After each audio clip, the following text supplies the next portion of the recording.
Hi folks, welcome to the Prepared Homestead. This is Travis. Thank you all for stopping by to watch. We're going to take a little shifting of gears here on the channel today and take it in a little different direction and talk about money, financial systems, but most importantly, we're going to talk about the dollar and wonder if a coming crash is near of our currency here in the United States. We've talked about this before in the past and how it's on the verge of collapsing. But there's been some things happen in the last few days that some analysts think that it is signs, or that they are signs of a coming crash, and meaning soon, not far off distance. You all are, I'm sure, quite aware of our fiat system and how it's extremely unstable, and it's based on a debt, or a lot of debt, and that debt is growing and growing, and it's just, unstable. It's not sustainable. We cannot just keep printing money and going deeper and deeper into debt and expect that it's just all going to be okay. And it's not, and they know that, which is why they have been talking about for, 5 to 10 years now, if you go back and look, of having a currency reset. Even before the Great Reset came into fashion, the financial experts, global economic folks, World Economic Forum, the International Monetary Fund, Federal Reserve, and other central banks were all talking about a global currency reset. This is, they're not even hiding the fact. You can find plenty of information on that.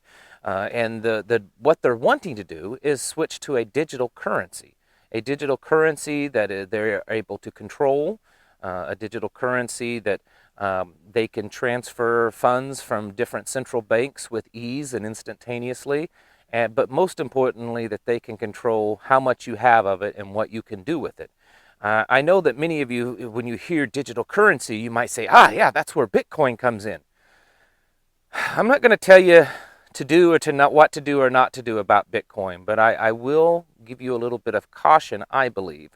I find it interesting that the same people that yell and scream about the U.S. dollar as being a fiat currency also just love Bitcoin, and it's a fiat currency also.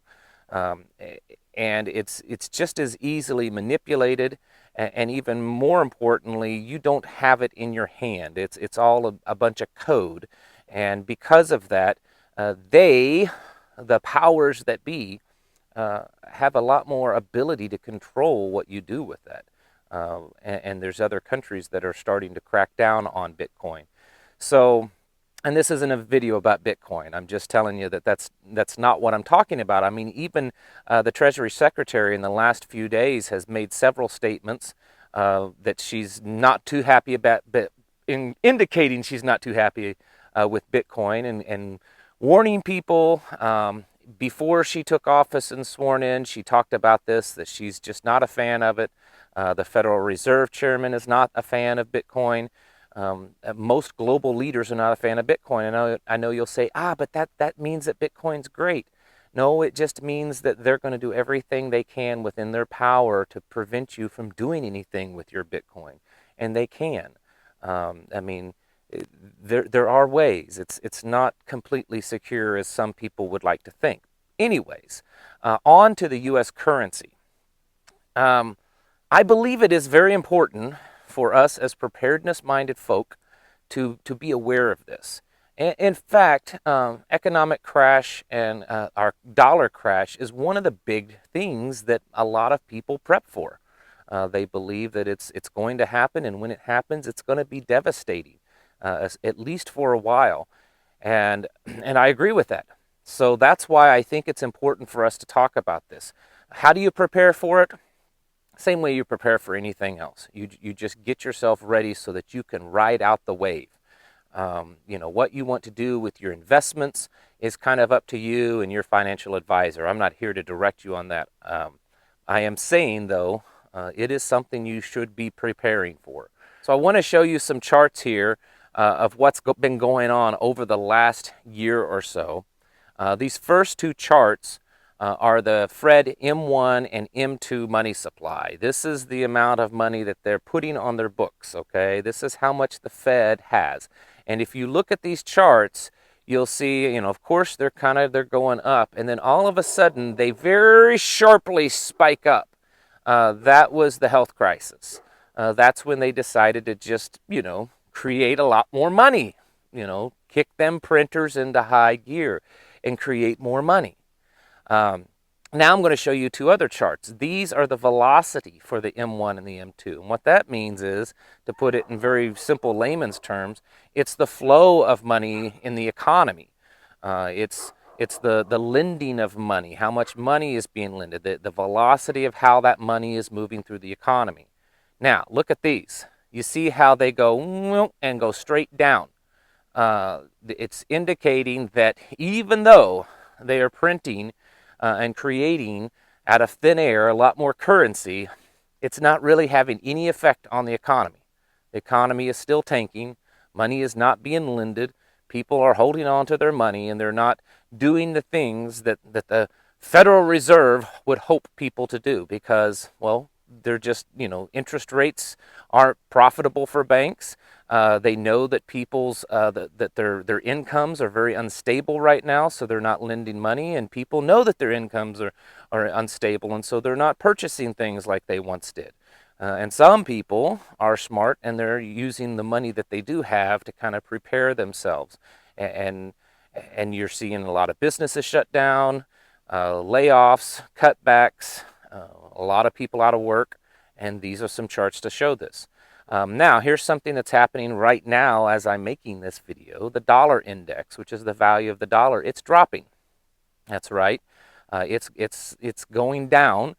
I wouldn't go so far to say as it's completely tanking. It has been this low over the past year, but it's come back up.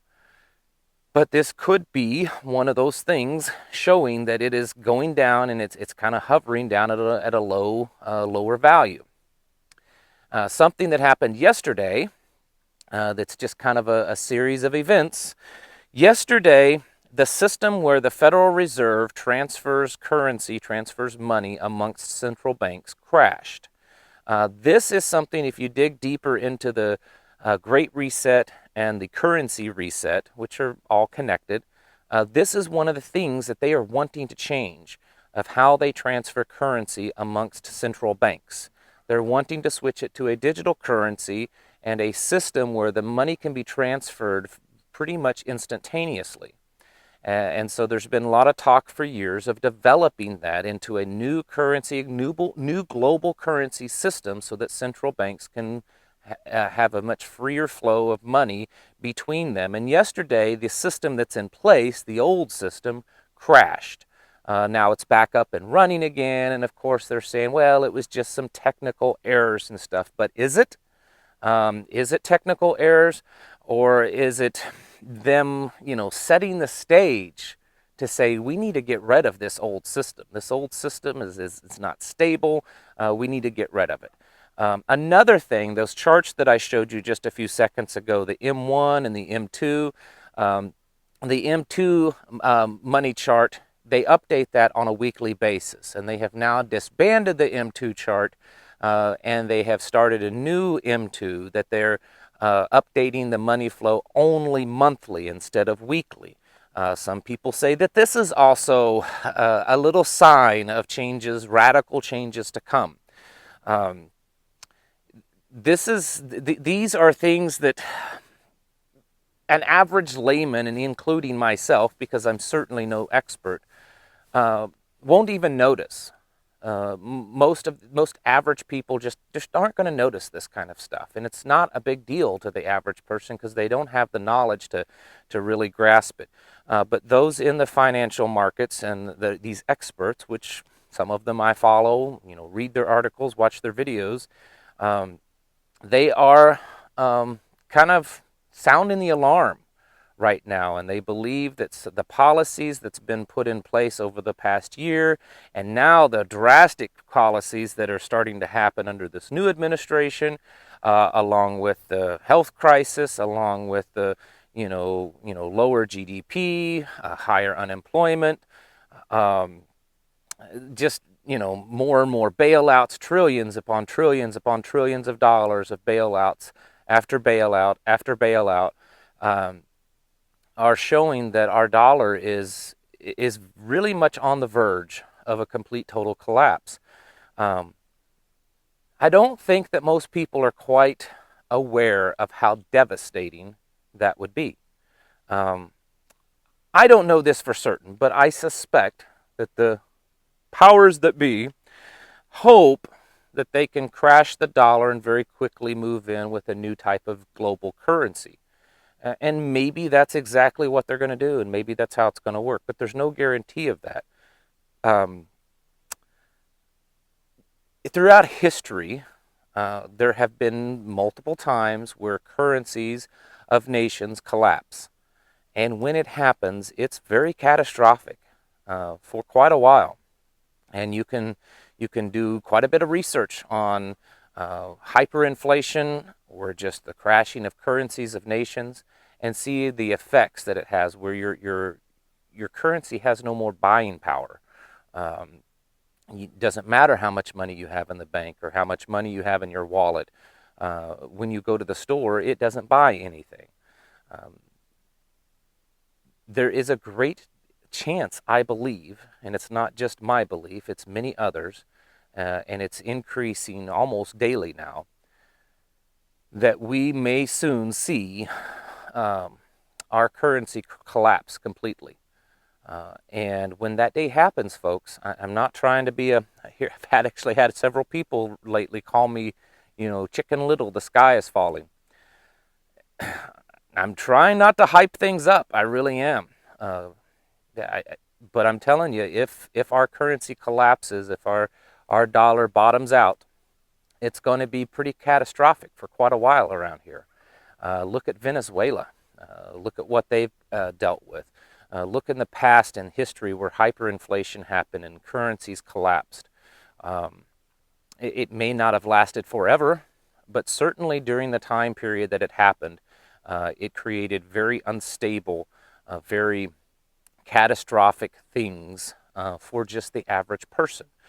Because that's the thing, they don't care about you and I. They care about themselves, their global elite friends, the banking cartel. Um, that is what is important to them. And so I assure you that whatever systems and whatever plans that they have in place to transfer over, they're going to benefit themselves. They may try to sell it to the average person that it's going to be better for us in the long run, but I assure you it's going to benefit themselves. And this great reset and financial reset, it is a thing. John Kerry has been pushing it in representing the Joe Biden, the Great Reset. They have, a lot of people are saying that 2021 is the year. Last year, there was all kinds of talk from the World Economic Forum and all kinds of global leaders, Canada and Great Britain and China and Germany, and everyone was talking it up. This year is the year to implement those policies. Everything from the Green New Deal to new digital global currencies and so on and so forth. This is one of those things, for those of you that watch videos here every day, the last few days of videos where I have been talking about, the how to prepare, how to, what you should have around your home, how you should be self-sufficient, the skills that you should develop, how much food you should plant. The reason why I'm talking about that kind of stuff, this is one of those reasons, folks. This is one of those reasons that I think has a very high likelihood of happening. I'm not on here trying to hype things up and terrify people. I'm on here to try to tell you, yeah, it's happening, but you can make it through it. There are things that you can do to prepare.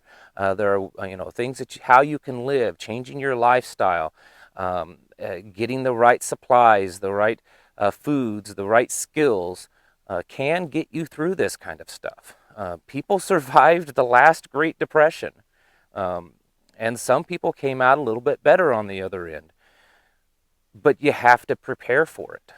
And we live in a society that's much less prepared than our ancestors back in the 20s and 30s. they at least, most people at least during that time, had still a basic working knowledge of how to take care of themselves. And we don't have that anymore, at least most people. Um, we live in a very instant and disposable society. And that kind of society is not sustainable when going through a financial collapse and a currency collapse. You're going to need to be able to take care of yourself for probably quite a while. I would say at least 2 years minimum, and probably longer than that before things maybe kind of get back up and going again. But here's the thing, there's a lot of other factors. This isn't just a financial collapse. We still have the health crisis that they're cramming down everyone's throat. And they're talking about more. We have all this environmental changes that they're wanting to do. We have one of the global emperors telling us that we should all stop eating real meat, that we should start eating, synthetic lab created meat. It's the morality level of our nation has completely collapsed. It just doesn't exist. There is no moral compass in our society anymore. Anything and everything goes. So when you factor all these things together, a financial collapse could be much more significant than it has been in past history. Again, I'm not saying this to scare you and hype it up. I'm saying this to give everyone a little dose of reality and know that it is very serious, to get yourselves prepared, get yourselves ready for the things that are going to happen. And that's why I get on here every day and try to make videos. If you want to know more about it, go back and watch some of my past videos. Get yourselves ready. Get your houses in order. Get yourselves mentally, physically, spiritually ready, because the movements that are happening in the market right now, the movements that are happening in the entire financial system, are starting to indicate that not just a collapse is coming, but that it is near. So you've just got to start getting serious about it. And I know many of you are. And you're doing good. I'm getting lots of reports back from people. But for those of you that are just getting started, I'm not quite at the point of saying that it's too late to begin. You can do it. Sure, you're behind the curve, but you've got to start getting your preps ready and going. But most importantly, you've got to start kind of shifting your lifestyle to a more self-sufficient one, that you're not as dependent on the system, because that system is very likely going to collapse at some level, maybe completely, probably in the near future. All right, folks.